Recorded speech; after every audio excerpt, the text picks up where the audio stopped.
रजित जी ग्वालियर से। श्री हरिवंश। श्री हरिवंश महाराज जी, आपके चरणों में कोटि कोटि प्रणाम। महाराज जी, किसी ना किसी कारण से असफल हो रहा हूं, अतः मेरा मुख्य उद्देश्य परमार्थ की प्राप्ति है, लेकिन छोटे छोटे उद्देश्यों में जो असफलता मिलती है, भक्ति और असफलता के बीच सामंजस्य कैसे स्थापित करूं? मतलब आपका कथन है कि यदि मैं भक्ति कर रहा हूं तो मुझे सफलता सांसारिक मिलनी चाहिए, ऐसा? ऐसा नहीं है। मेन उद्देश्य तो सफलता मतलब आत्म सिद्धि है, परमार्थ की प्राप्ति है। लेकिन गृहस्थ जीवन में होते हुए रोटी कपड़ा मकान, अगर उसकी प्राप्ति नहीं हो रही, छोटी छोटी सफलताएं नहीं मिली, तो उसके लिए क्या? आज तक भूखे रहे हो क्या? नंगे रहे हो क्या? आप समझो, मेरे प्रभु जो है इतने करुणामय कि हम आप तो मनुष्य हैं, जो पशु पक्षी हैं, कीट पतंगे हैं, बहुत सी ऐसी योनियां हैं जिसको हम देख भी नहीं पा रहे, प्रभु उनको भी भूखा नहीं रखते। उनका नाम विश्वम्बर है। अब हमारी चाहतों की सफलता है। बात समझो, आपने जैसे सहज में कह दिया रोटी कपड़ा और मकान, तीनों से आप खाली नहीं हैं। ईमानदारी से बोलो, जिस दिन तुम नंगे घूमे हो और जिस दिन तुम्हें छत के नीचे न रहने को मिला हो और जिस दिन तुम भूखे रहे हो, वायु न मिली हो, जल न मिला हो सकता है अन्न न मिला हो, लेकिन प्राण पोषण के लिए दो आवश्यक है, वायु और जल, है ना? अब हमारी बात असलियत में, हमारी जो शरीर पोषण जीने की आवश्यकता है वो तो सबकी पूर्ति हो रही है। आप देख लीजिए, चाहतों की पूर्ति शब्द हेले। हम लोग क्या करते हैं कि असली ज्ञान को छुपा करके नकली बात बोल देते हैं, जिसमें सब हाँ में हाँ मिला दे। ये नकली बात है कि हमें रोटी कपड़ा और मकान तो चाहिए, पक्का प्यारे वो पशु पक्षियों को भी देता है। घोंसला बनाने की, आप देखो उनके घोंसले कैसे बने, आप बनाने में फेल हो जाएंगे। नहीं फेल हो जाएंगे? कैसे वृक्ष में कैसे हिलगा के वो घोष, उनको बुद्धि दी, किस स्कूल में जाके सिखाया उन्होंने? हरि ने दी, हरि ले। तुम अपने वास की व्यवस्था कैसे करो, ऐसे बना दिया। भोजन की व्यवस्था उनको सिखा दिया। कोई भी सृष्टि में ऐसा नहीं है जिसका माता की तरह भरण पोषण भगवान ना करते हो। हाँ, अलग अलग जिनको जैसा भगवान ने। अब हमारी जो असफलता है उसमें हमारी चाहत है, मैं कपड़ा तो पहनूं पर ऐसा पहनूं, समझना, रोटी तो खाऊं पर ऐसी खाऊं, मकान तो हो पर ऐसा हो। समझ पा रहे हैं आप? अब इसके लिए हमारा कर्म कार्य करेगा। पूर्व का प्रारब्ध यदि हमारा बहुत बुरा है तो आज तुम बहुत अच्छे आदमी हो, अच्छे मार्ग में चल रहे हो, वो आपको बाधा पहुंचाएगा, आपको सहना होगा। समझ रहे ना? वो आपको बाधा पहुंचाएगा। अब जो ये नाम हम आपको बता रहे हैं कि नाम जप कीजिए, धर्म से चलिए, वो युद्ध करेगा उस प्रारब्ध से, आपको वो गिरने नहीं देगा, आएगा। आप जो कार्य कर रहे हो उसमें सम्यक जो फल मिलना चाहिए नहीं मिला, आपको असंतुष्टता होगी, क्योंकि आपने ऐसे पूर्व में कर्म किए हैं। अब वो आपको बाधा पहुंचा रहे हैं, लेकिन आप भजन कर रहे हो ना, तो आपको निरुत्साहित होने नहीं देंगे। चलो एक कर्म निष्फल हुआ, दूसरा हम 100 बार उसका अनुष्ठान करेंगे, कितनी बार निष्फल होगा? एक दिन तो सफल होगा ही नहीं, निकल जाओगे, निकल जाओगे। सफलता तुम्हारे चरण चूमेगी। प्रारब्ध कोई देवता नहीं है, हमारा किया हुआ पूर्व कर्म है। हम नया कर्म इतना बलवान करें कि उसको रौंद दे। बात समझे? और उसके लिए अब छोटी मोटी बात नहीं काम करेगी, छोटा मोटा कर्म काम नहीं करेगा। डट के हमें धर्म और डट के भजन विध्वंस करके, अगर विध्वंस ना होते तो फिर मोक्ष कैसे होता? मोक्ष का मतलब जानते हो? सब कर्म नष्ट हो गए अनंत जन्मों के, और इस जन्म के भी बिल्कुल मोक्ष, मतलब बिल्कुल मुक्त, अब कोई बंधन नहीं हो, भगवान का स्वरूप हो गया। तो हुआ तो इसी जन्म में, जो हमने साधना की, जो भजन किया, जो चिंतन किया, जो सत्संग किया, मारा इसने पूरी आग लगा दी।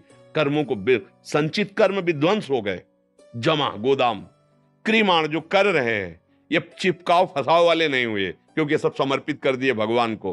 प्रारब्ध आया, भजन के बल से उसको भोग रहे हैं, वो हमें परास्त नहीं कर सकता, निकल गए आगे। सुदामा जी की दशा क्या थी? नहीं थी, ये भी व्यवस्था नहीं थी। परिणाम में क्या हुआ? जैसी द्वारिकापुरी वैसी सुदामापुरी। फल की चिंता मत करो तुम। असफलताएं और सफलताएं ये हमारे मार्ग की पड़ाव हैं, कोई गर्मी वाला, कोई सुखद वाला।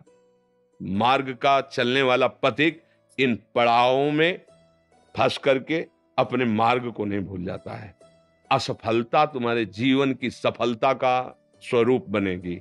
बस डट करके ऐसा भजन करो, सत्कार्य करो जिससे पूर्व प्रारब्ध नष्ट हो जाए। सच्चाई की, आध्यात्मिक की बात यह है। अब चोरी, हिंसा, अधर्म आचरण तो वो तो पूर्व प्रारब्ध है ही, नया कर्म भी बिगड़ गया, दोनों मिलकर फिर आपको जीना मुश्किल कर देंगे। और होता है, देखो ना, पिता को मार डाला कि जल्दी मरे हम इस प्रॉपर्टी का दिन, पिता को मार डाला और आप जेल गए, संपत्ति यूं ही पड़ी है, तीसरा उसका भोग कर रहा। विवेक खत्म हो जाता है। विवेकवान बनो, जैसी भी परिस्थिति हो उसमें राजी होना सीखो, वो आपके ही कर्म का परिणाम है। और ऐसे नवीन कर्म करो कि विध्वंस कर दो उस प्रारब्ध कर्म को जो तुम्हें झुकाना चाहता है, मिटाना चाहता है। हमारी प्रार्थना को अगर आप समझोगे तो आगे बढ़ोगे। अपना ही कर्म कोऊ न काहू के सुख दुख कर दाता, निज कृत कर्म भोग सुन भ्राता। तो बोले संतों के पास क्यों जाया जाता है? यही समझने के लिए। अब हम क्या करें जिससे हमारा कर्म हमको परेशान न कर पाए? वो है ज्ञान, वो है भक्ति, वो है भगवान का आश्रय। जब घर में भोज आते हो, भिक्षा भी नहीं मिली तो पत्नी पूछती कि बच्चों को कैसे जिलाएं। तो तुलसी दल उतारते, ठाकुर को भोग लगाते, आधा आधा तुलसी दल। उनका एक मित्र था जो धनी के यहाँ वो पुरोहित कर्म करता था, डोली में बैठ के निकलता, पालकी में। वो कहता है, सुदामा जी हमारे यहाँ जो सेठ है ना, उनके यहाँ चलो, थोड़ी देर श्लोक बोलना। तो सब व्यवस्था उनका, हमने तो अपना सेठ श्री कृष्ण को वरण किया है, अब वो भूखे रखे चाहे मारे, अब हम दूसरे की गुलामी नहीं कर सकते, हमने तो भगवान को अपना माना है। हिले नहीं तो भगवान का हृदय हिल गया। एक दिन प्रसाद पा रहे थे से एकदम ऐसे हो गए। रुक्मिणी जी मन की बात, तो उनका प्रभु ऐसी स्थिति आपकी तभी होती जब कोई आपका भक्त भूखा होता है। तो भगवान के आंसू आ गए। हमारा पुराना मित्र है सुदामा, और कई दिन से उसके घर में भोजन नहीं, बच्चे। बोले प्रभु आप दुखी हो रहे हो, महालक्ष्मी स्वरूप आप आदेश करो, त्रिभुवन की राज्य लक्ष्मी उसके घर में। तो उनका बात तो यही कि उसके अंदर कामना नहीं है, और मेरे भक्त के अंदर यदि कामना नहीं होती तो माया मैं नहीं देता। मेरे भक्त के अंदर कामना नहीं होती तो मैं माया, और वो निष्काम भक्त है सुदामा, उसके अंदर कभी कामना आ ही नहीं सकती कि हे भगवान भोजन तो दे दो, कभी नहीं। तो रुक्मिणी जी ने कहा हम आपका दुख नहीं दे सकते, फिर हम कुछ रचती है। तो उनका नहीं, पहले हमें कामना पैदा करना पड़ेगा। भगवान सोच रहे पहले हमें भक्त के हृदय में कामना पैदा करना पड़ेगा। गए एक भिक्षुक के रूप में, जब सुदामा जी भिक्षा को गए थे, भिक्षाम दे, अतिथि धर्म गृहस्थ में बहुत बड़ा धर्म होता है, दरवाजे आए हुए का आदर करना चाहिए। तो कुछ ना हो तो वचन से है, निकली भिक्षाम दे। तो उनका भगवान हम भिक्षा देने लायक नहीं है। क्यों?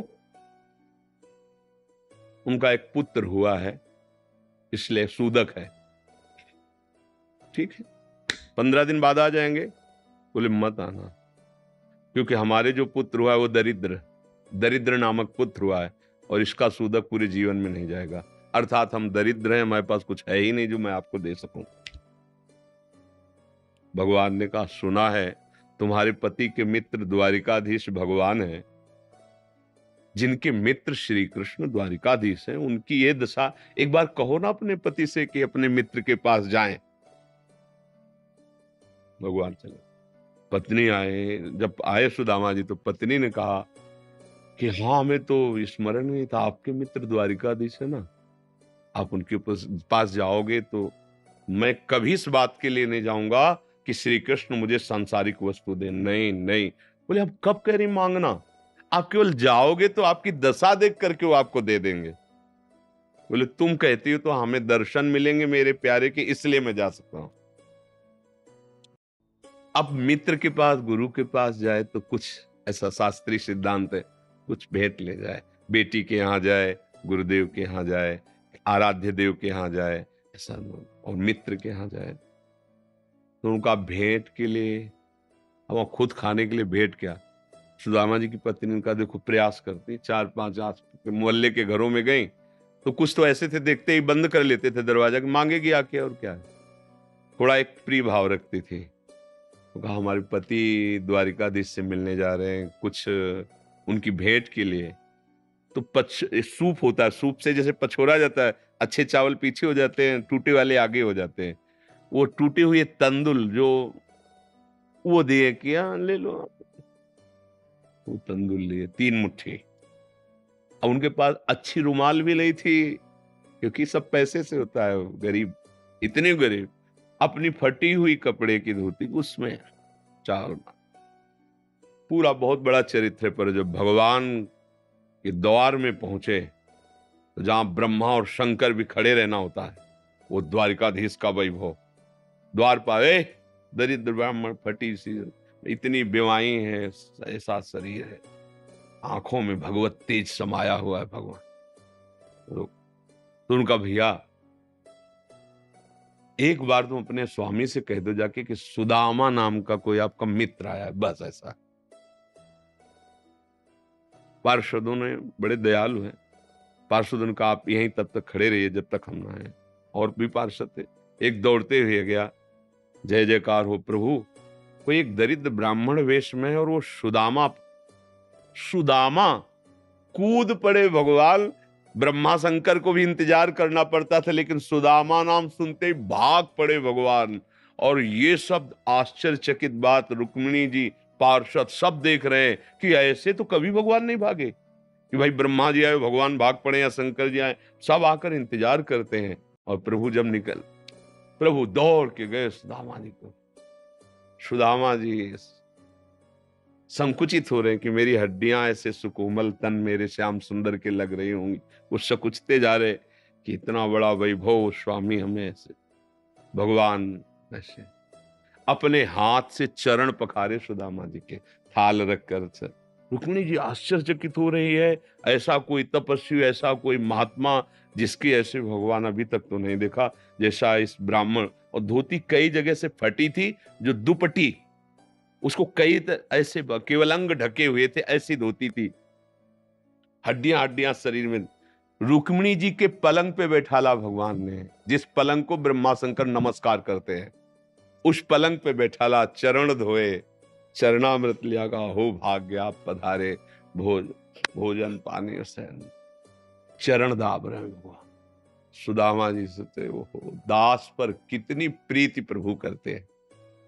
2-3 दिन 4 दिन सबसे प्रभु मिलवा रहे हैं, परिचय करा, ये मेरे मित्र सुदामा जी हैं, ऐसे बैठे। और सबके बीच में कहा कि ब्याह हो गया है, क्योंकि जब मित्र बने थे तब तो गुरुकुल में थे। तो सुदामा जी ने कहा पुत्र भी है, हाँ, तो भाभी ने कुछ दिया भी होगा हमारे लिए। अब ये वैभव, अब वहां फटे कपड़े में तंदुल कैसे? बोले देखो पहले चूक की थी, गुरु माता ने चले दिए थे हमारे लिए, और फिर चूक कर रहे हो, कुछ दिया है? अब भगवान ने ऐसे हाथ पकड़ा, उनका उठाया, इतने स्वादिष्ट कीमती वस्तु तुम छुपाए रखे हो। खोला, उस फटे पुराने कपड़े में लपटे हुए तंदुल, रोमांच हो रहा है भगवान को। रुक्मिणी जी देख रहे हैं कि ऐसी प्रसन्नता से तो 56 भोग भगवान नहीं पाते द्वारिकाधीश, जैसी इस गरीब ब्राह्मण के तंदुल पार है भगवान। दूसरी मुट्ठी ली, तीसरी में रुक्मिणी जी ने हाथ पर, प्रभु बस इतना काफी है इनके लिए। 2 मुट्ठी में 2 लोग का वैभव सुदामा को। प्रगट में 25 पैसे भी नहीं दिए, एक भी वस्तु ले। 3-4-5 दिन आनंद लिए। फिर सुदामा जी से कहा कि तो भगवान ऐसे चले। सुदामा जी ने सोचा कि प्रगट में तो कुछ दिया नहीं, हमें लगता विदा करने चल रहे हैं, तो कुछ अगर 2-4 असरफी भी होंगी तो खान पान व्यवस्था तो चली जाएगी। भगवान ने कहा जो अच्छे अच्छे कपड़े पहनाए थे, रास्ते में कोई उतार सकता है तो उतार दो, अपनी धोती पहन लो। यहाँ पर धोती पहन, रास्ते में बोले आप इधर से ऐसे जान, फिर वहां से मुड़ जाना। बोले हम तो आए थे तो रास्ता तो जानते ही प्रभु, चले जाए। और रास्ते में सोच रहे मेरे मित्र कितने कृपालु हैं, मुझे इसलिए नहीं दिया कि ये कहीं मेरा चिंतन छोड़कर धन का चिंतन न करें। हे श्री कृष्ण, सदैव आप जैसा ही मित्र मिले। सोचते सोचते आए, आए तो देखा फिर वही द्वारिकापुरी। बोले मेरी बुद्धि मारी गई है कि वास्तविक यहाँ कोई रचना हो गई। यहाँ तो हमारी एक छोटी सी कुटिया थी, ऐसा ऐसा। देखा कि उनकी पत्नी जो है स्वर्ण थाल लिए दास दासियों से आरती उतारने। तो उनका तुम कौन हो? तो उनका आपकी दासी हूं, आपकी पत्नी। ये सब बोले जिनके पास गए थे ना, उन्होंने सब अश्रु पुलकित हो रहे कि वास्तविक तेरे दरबार की आली निराली शान ये देखी, सखावत खुद तेरी गलियों में चक्कर काटते देखा, फैलाया हाथ जिसने तेरे दरबार में आकर तुझे देते नहीं देखा, मगर झोली भरी देखी।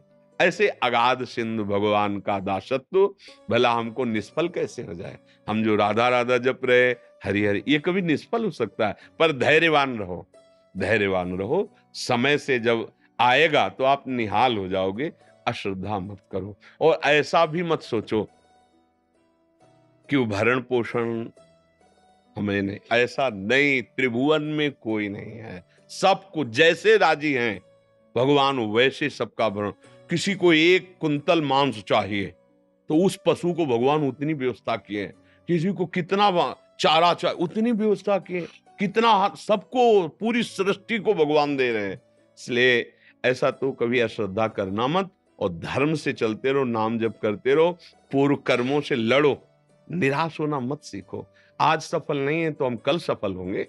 ऐसा नहीं कि हर कर्म हमारा निष्फल चला जाए, ऐसा नहीं है।